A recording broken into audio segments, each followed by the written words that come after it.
yun, hindi ka naman tinawag ng Panginoon, pero nakakita ka lang ng taong nagtuturo, sinabi mo na tinatawag ka na ng Diyos. His heart is deceitful na.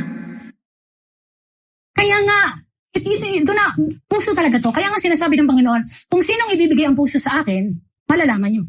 At kung sino yung hindi, you will lose it. Mawawala yan. Maniwala ka.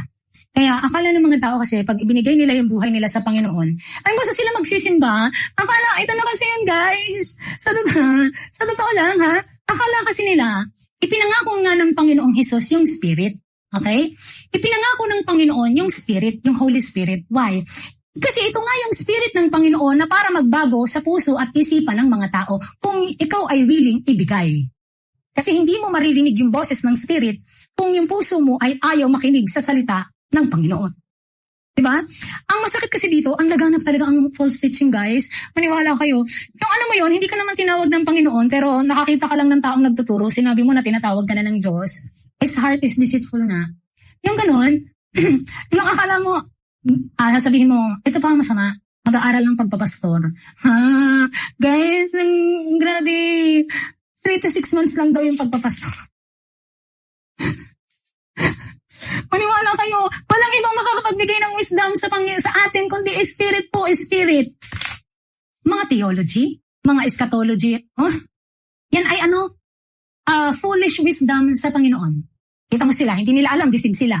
Diba? Nag-aral ka ng Bible schooling, nag-aaral ka ng ganyan. Tamo, deceive. Tayo, hindi ako nag-aral ng Bible, hindi ako nag-aral ng ganito. Personal na encounter sa Panginoon mismo.